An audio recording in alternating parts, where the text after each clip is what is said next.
மாண்புமிகு பேரவை தலைவர் அவர்களே, மாண்புமிகு முதலமைச்சர் விஜய் அவர்கள் தலைமையிலான அரசின் மீது நம்பிக்கை கோரும் தீர்மானத்தின் மீதான விவாதத்தில் பங்கேற்று பேச வாய்ப்பளித்தமைக்காக தங்களுக்கு நன்றி தெரிவித்துக் கொள்கின்றேன். சமூக நீதி, ஜனநாயகம், சமத்துவம் என்பதுதான் பாட்டாளி மக்கள் கட்சியின் கொள்கையாகும். இந்த கொள்கை நோக்கங்களை எட்டுவதற்காகத்தான் பாட்டாளி மக்கள் கட்சி தொடர்ந்து பாடுபடுகிறது. போதை இல்லாத தமிழ்நாடு, சமூக நீதி மற்றும் வளர்ச்சியில் சிறந்த புதியதோர் தமிழகம் படைப்போம் என்பதுதான் பாட்டாளி மக்கள் கட்சியின் நிலைப்பாடு ஆகும். பாட்டாளி மக்கள் கட்சியின் கொள்கைகளும் நோக்கங்களும் எப்போதும் தமிழ்நாட்டின் நலனை முன்னிறுத்துபவையாகும். தமிழ்நாட்டில் 69% இட ஒதுக்கீட்டை பாதுகாக்க சமூக நீதி கணக்கெடுப்பு எனப்படும் சாதிவாரி சர்வே நடத்த வேண்டும். அதன் அடிப்படையில் அனைத்து சமூகங்களுக்கும் விகிதாச்சார பிரதிநிதித்துவம் அளிக்கப்பட வேண்டும். பெண்களின் பாதுகாப்பையும் முன்னேற்றத்தையும் உறுதி செய்ய வேண்டும். முழு மதுவிலக்கு மற்றும் போதைப் பொருட்களை முற்றிலுமாக ஒழிக்க வேண்டும். நீர் மேலாண்மைக்கு முக்கியத்துவம் அளித்து பாசன திட்டங்களை செயல்படுத்த வேண்டும். அனைத்து வேளாண் விளை பொருட்களுக்கும் விலை நிர்ணயம் செய்தல், கொள்முதல் செய்யப்படுவதை உறுதி செய்தல், உழவர்களின் வாழ்க்கை தரத்தை உயர்த்துதல், தரமான திறன் சார்ந்த கல்வி இலவசமாக வழங்கப்படுவதை உறுதி செய்தல், இளைஞர்களுக்கு அரசு மற்றும் தனியார் வேலை வாய்ப்புகளை உருவாக்கி வழங்குதல், தனியார் வேலை வாய்ப்புகளில் 80 விழுக்காட்டை தமிழக இளைஞர்களுக்கு வழங்க சட்டம் இயற்றுதல்,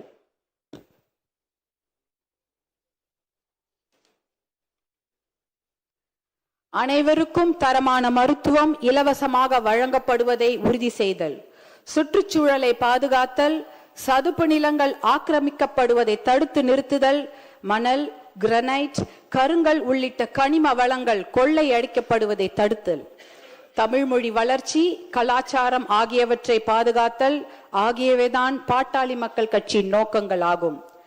மாண்புமிகு முதலமைச்சர் அவர்கள் தலைமையிலான ஆளுங்கட்சியும் சட்டப்பேரவை தேர்தலுக்கு முன்பாக வெளியிட்ட தேர்தல் அறிக்கையில் பாட்டாளி மக்கள் கட்சியின் கொள்கைகள், நோக்கங்கள் ஆகியவற்றுக்கு ஒத்துப்போகும் வகையில்தான் வாக்குறுதிகளை வழங்கியது.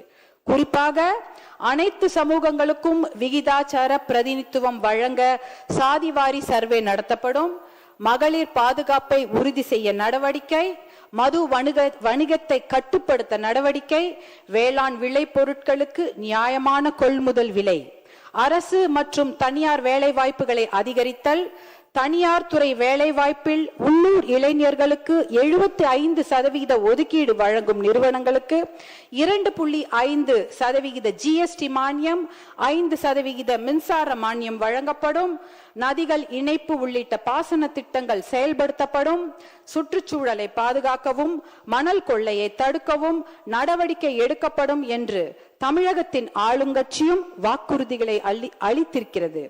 தமிழகத்தின் முதலமைச்சராக பொறுப்பேற்ற மாண்புமிகு விஜய் அவர்கள் சட்டம் ஒழுங்கை பாதுகாப்பதற்கான நடவடிக்கைகள் குறித்து விவாதித்த பின் வழிபாட்டு தலங்கள், பள்ளிகள், மக்கள் கூடும் இடங்கள் ஆகியவற்றுக்கு அருகில் உள்ள 717 மதுக்கடைகளை அடுத்த 2 வாரங்களுக்குள் மூட ஆணையிட்டிருக்கிறார். அந்த நடவடிக்கையை பாட்டாளி மக்கள் கட்சி வரவேற்கிறது, பாராட்டுகிறது. மது ஒழிக்கப்பட வேண்டும் என்பதற்காகத்தான் 40 ஆண்டுகளுக்கும் மேலாக நாங்கள் போராடி வருகிறோம். உச்ச நீதிமன்றம் வரை சென்று சட்ட போராட்டம் நடத்தி தேசிய அளவில் 90,000 மதுக்கடைகளையும் 90,000 வைன் ஷாப்ஸ், தமிழ்நாட்டில் 3,321 மதுக்கடைகளையும் மூடியது பாட்டாளி மக்கள் கட்சி தான். தமிழ்நாட்டில் முழுமையான மதுவிலக்கையும் போதைப் பொருள் ஒழிப்பையும் மேற்கொள்ள அரசு நடவடிக்கை எடுத்தால் அதை பாட்டாளி மக்கள் கட்சி வரவேற்கும். மாண்புமிகு பேரவை தலைவர் அவர்களே, எனக்கு ஒரு ஆசை. என்னுடைய பேர குழந்தைகள் வளர்ந்து வரும்பொழுது போதை இல்லாத, மது பழக்கம் இல்லாத தமிழகம் உருவாகி இருக்க வேண்டும். அது என்னோட ஆசை மட்டுமல்ல, தமிழ்நாட்டில் இருக்கக்கூடிய அத்தனை பெண்களுடைய ஆசையும் அதுதான். போதை பழக்கமும் மது பழக்கமும் நம் இளைஞர்களை சீரழித்து கொண்டிருக்கிறது. நம்ம குழந்தைங்க வளரும் போது எப்படி வருவாங்களோ, ஒழுக்கமாக இருப்பார்களா என்பதே இன்று சந்தேகத்திற்குரிய ஒரு நிலைமையில தான் நம்மளுடைய தமிழகம் தள்ளாடி கொண்டிருக்கிறது.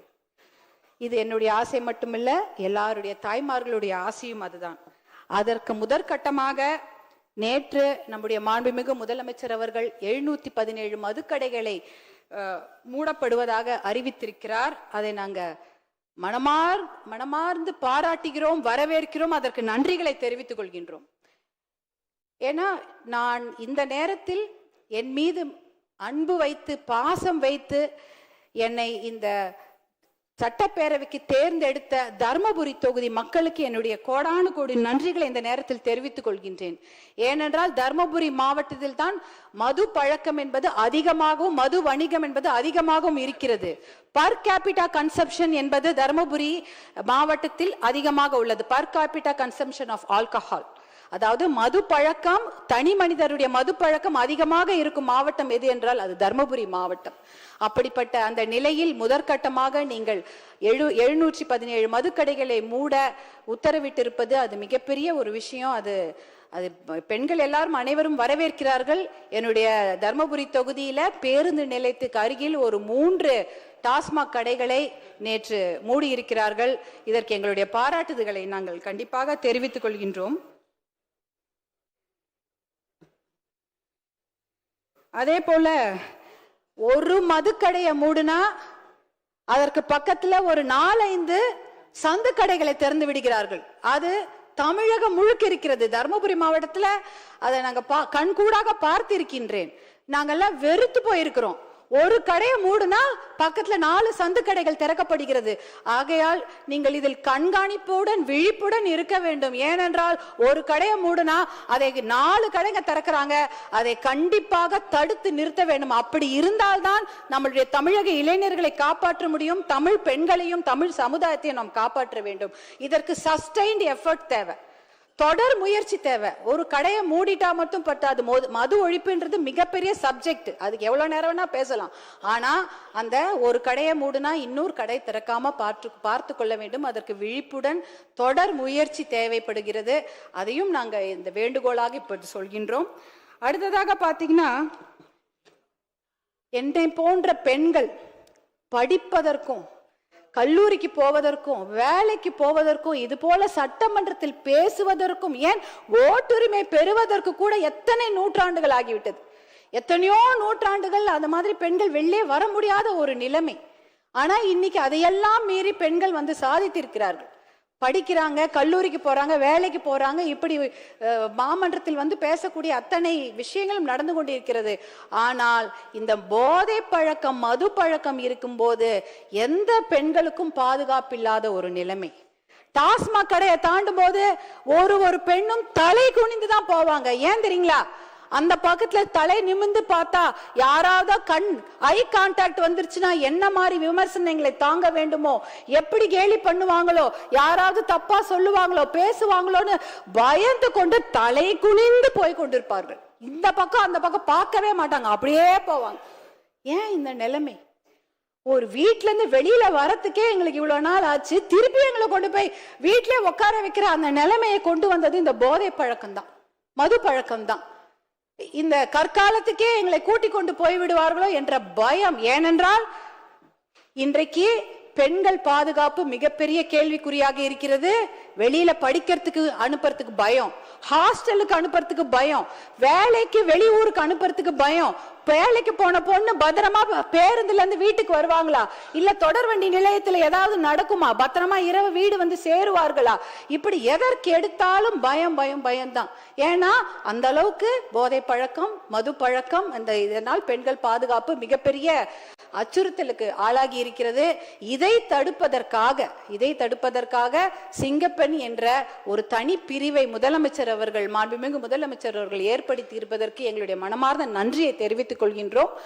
அதே சமயம் ஒரு ஆக்கப்பூர்வமான ஒரு சஜஷன் தான், இந்த துறையை தனியாக ஏற்படுத்தி அதற்கு ஒரு டிஜிபி அவர்களை போட்டு நீங்க அவர் கீழே ஒரு பெரிய குழுவை அமைத்தீர்கள் என்றால் அது விமன் சேஃப்டிக்கு மட்டுமல்ல, விமன் எம்பவர்மெண்ட்டுக்கும் ஒரு மிகப்பெரிய ஒரு நடவடிக்கையாக அமையும் என்பதை இந்த நேரத்தில் நான் உங்களுக்கு வேண்டுகோளாக வைக்க விரும்புகின்றேன்.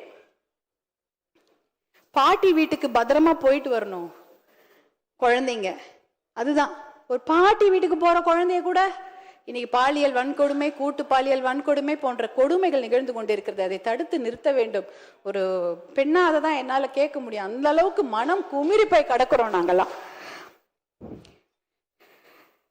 அதே நேரத்தில் சமூக நீதிக்கு பாதிப்பு ஏற்படுத்தும் செயல்களையோ தமிழ்நாட்டு மக்களுக்கு எதிரான நடவடிக்கைகளையோ தமிழக அரசு மேற்கொண்டால் அதை பாட்டாளி மக்கள் கட்சி எதிர்க்கும்.